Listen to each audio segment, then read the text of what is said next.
Je vais vous expliquer comment avec l'IA, donc avec Stable Diffusion et un petit add-on de Stable Diffusion, on peut obtenir des devmaps de n'importe quelle image qu'on va prendre nous-mêmes. Ça, c'est une image que j'ai fait moi-même et j'ai obtenu une devmap. Et je vais pas vous mytho, je vais arrêter de vous vendre du rêve et je vais vous dire la réalité de la chose. Parce que certes, c'est très utile, ça peut faire des trucs, mais il faut quand même remodifier pas mal les images après.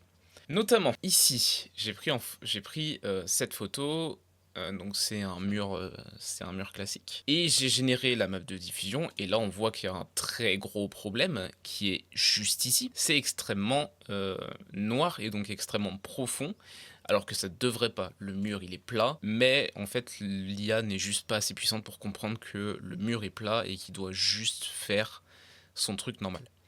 Alors, c'est très chiant et en vrai, c'est pas si grave que ça parce qu'on peut le rattraper, hein. Je le passe un coup dans Photoshop ou même sur Blender, hein, je peux, avec des color ramps et des map range et tout, je peux essayer de rattraper ce genre de conneries, que ça rende un truc à peu près bien. D'ailleurs, je vais vous montrer après sur Blender que, en vrai, on peut quand même bidouiller pour que ça rende bien. Mais il faut le savoir, voilà, c'est absolument pas parfait, c'est absolument pas magique. Voilà, ça marche quand même pas mal, hein, surtout pour les zones où ça marche bien. Pour là, ben, pour rattraper cette connerie de merde, c'est un peu chiant, mais on arrive quand même à faire 2-3 trucs sympas. Alors, je vais pas vous montrer comment installer Stable Diffusion parce que c'est long, faut une vidéo de 20 minutes pour vous expliquer comment installer Stable Diffusion. Je vais juste vous mettre en lien dans la description une vidéo qui... dans la description, pardon, une vidéo qui vous permet d'installer Stable Diffusion, d'installer un modèle classique, donc SD 1.5 ou SD XL. Vous allez avoir en fait le lien ici GitHub. Vous pouvez juste copier le lien GitHub. Donc je vais vous mettre dans la description. Et ensuite dans votre Stable Diffusion, vous allez aller dans Extension. Et dans Extension, vous allez aller dans Install from URL. Vous allez copier le lien juste ici, donc comme ça, et cliquer sur Install. Ensuite dans Installed, vous allez avoir votre Stable Diffusion Web UI DevMap Script que vous allez activer si ce n'est pas encore fait, et vous allez cliquer sur Apply on Restart UI. Ça va appliquer les effets et redémarrer l'interface. Ensuite, vous pouvez aller juste ici, donc en fait dans votre truc basique, vous pouvez aller ici dans Def, et vous allez avoir votre générateur.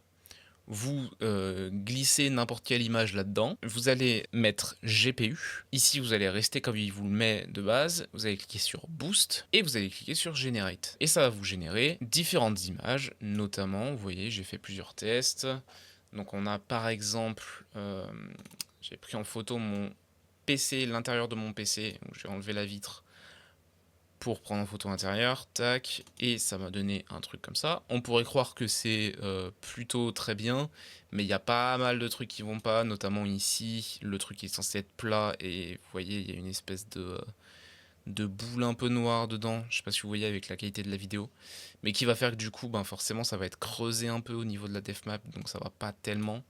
Ici, pareil, ça et ça, c'est censé être à la même hauteur, donc à la même couleur. Sauf que ben là, vous voyez que c'est pas le cas. Pareil pour ici, donc du coup, ça fait des trucs un peu bizarres de partout. Donc on pourrait croire à première vue qu'elle est pas si mal, mais en fait, non, elle est pas, elle est, elle est pas ouf. Je pris en photo un sol en me disant, allez, on va voir ce que ça donne. J'ai essayé de mettre le flash pour que vraiment ce soit le plus uniforme possible. Bon, on voit que quand même, il y a une sorte de rond de lumière et que sur les tours, c'est un peu machin.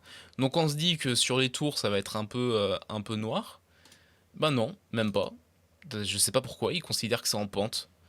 Mais sur beaucoup d'images, ils considèrent que c'est en pente et je capte pas pourquoi. Donc pareil, c'est des trucs qu'on peut retoucher sur Photoshop et tout, mais mine de rien, brut, ça nous sort pas une image hyper claire.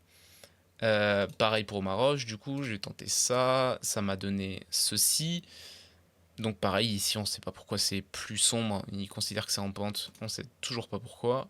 Et l'image où j'ai eu le meilleur résultat, c'est celle-là. Donc un truc pareil que j'ai pris moi-même et qui m'a donné ça.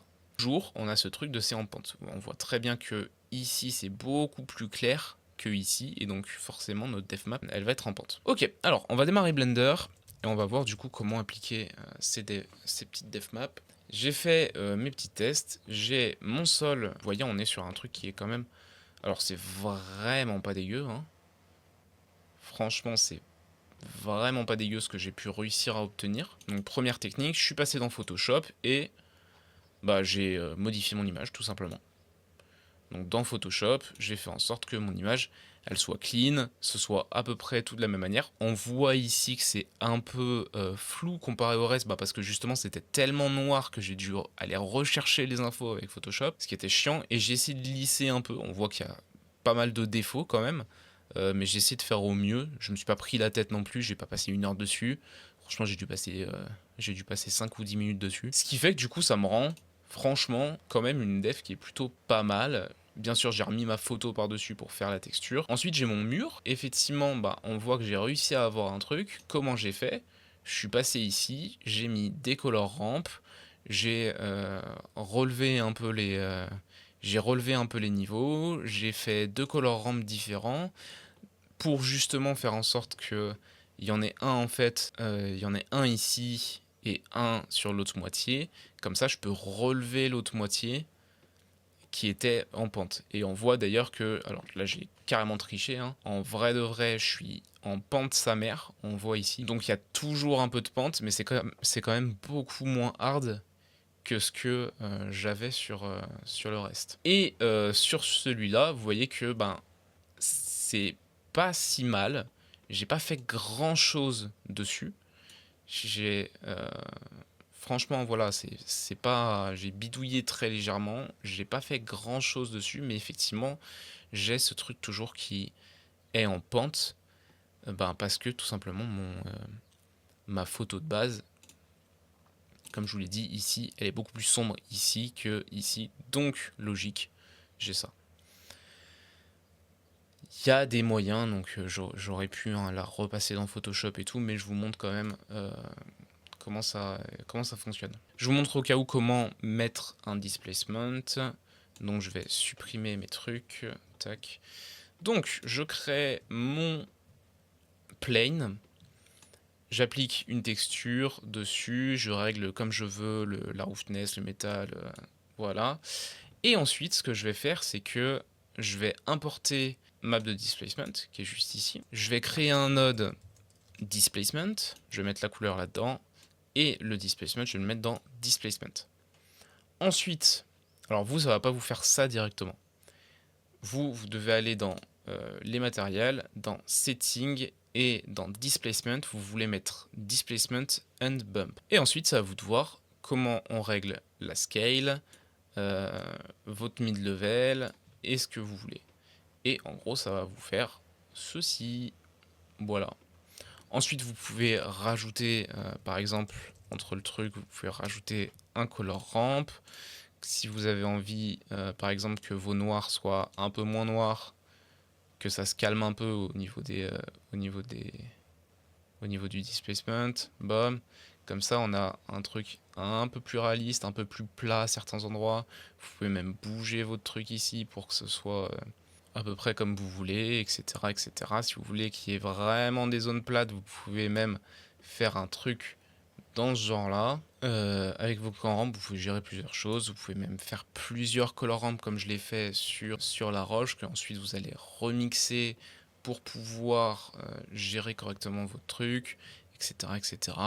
Après, c'est vraiment de la bidouille. Regardez ce que ça fait, essayer des choses, donc essayer d'ici de bouger les trucs à droite à gauche, essayer ensuite de faire quelque chose de plus noir, de plus clair, etc., etc. Et de bidouiller à fond. D'ailleurs, mon setup ici, c'est sûrement pas le meilleur. Vous pouvez tester d'autres trucs, moi j'ai passé vraiment que dalle de temps. J'espère que ça vous sera quand même utile. Je partage l'info parce que en vrai, mine de rien, ça permet de faire des textures soi-même, d'avoir un beau displacement et d'avoir en vrai des belles textures qui peuvent pourquoi pas être utiles pour des fonds, des petits sols par-ci par-là, et surtout que si on va dans Photoshop pour retaper vite fait la texture, on peut vraiment obtenir quelque chose de pas dégueu qui va être très utile. Pensez à vous abonner à la chaîne YouTube, à aller me suivre sur les réseaux, et voilà, à lâcher un like pour me soutenir, lâcher un petit com si vous avez aimé. Si vous en savez peut-être un peu plus que moi sur le sujet, pareil, n'hésitez pas en com à faire un message pour expliquer 2-3 trucs en plus si vous voulez. À la prochaine, ciao.